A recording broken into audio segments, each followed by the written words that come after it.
Welcome back, everybody. It all started with a peaceful spring morning on the farm. Abigail and I were enjoying breakfast, her munching on a leftover amethyst. How does one even digest those? Me on my usual plate of pancakes when I casually mentioned my plan for the season.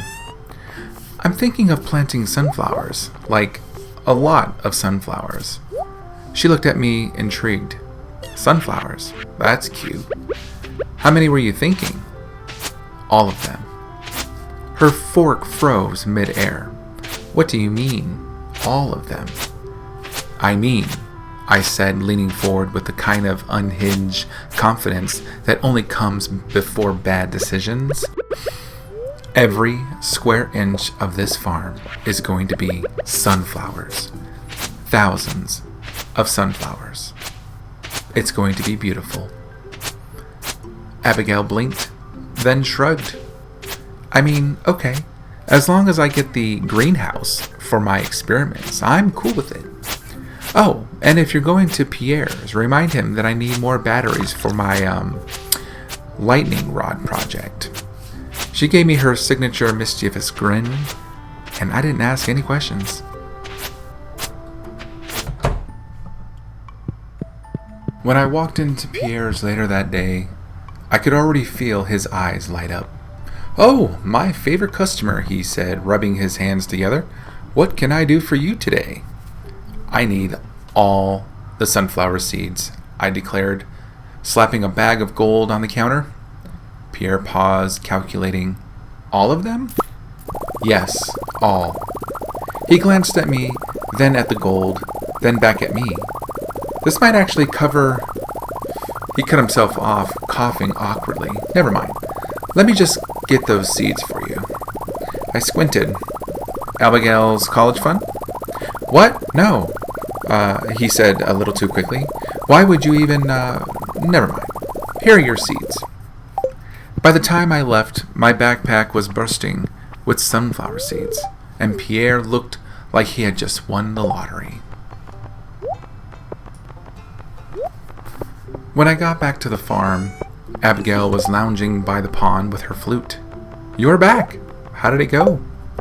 "Let's just say your dad definitely funded something with this sale," I replied, dumping seed packets onto the ground like a farmer Santa Claus.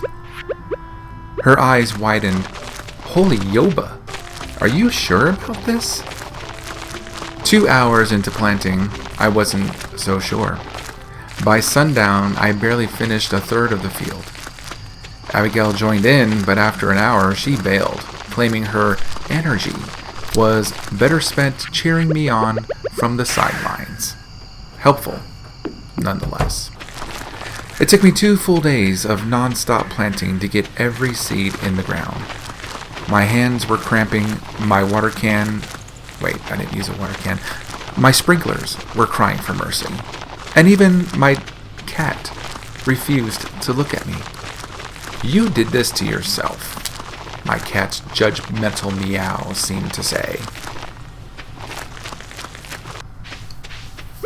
When the sunflowers finally bloomed, the farm transformed into something straight out of a postcard. It was gorgeous. Abigail even admitted it was pretty impressive as she stood in the middle of the golden sea, spinning around like she was in a cheesy romance movie.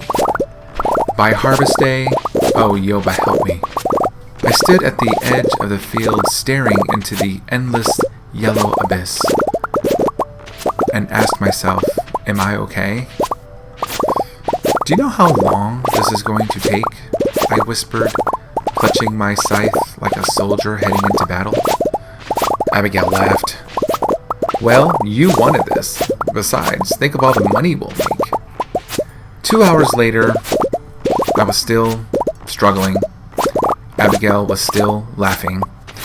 Row after row of sunflowers. "You should have invested in one of those Junimo huts," she teased, tossing me a field snack. "Or, maybe not plant the entire valley worth of seeds." "It's not helping, Abigail." By the end of the day, my hands were numb, my backpack was overflowing, and Abigail had wandered off to play video games in the farmhouse, leaving me to finish the job alone. Marriage is so supportive, I muttered, dragging myself back to bed. The next morning, I woke to the glorious sound of gold raining into my account. We were rich, ridiculously rich. As I stood there, marveling at the numbers, Abigail leaned over onto my shoulder.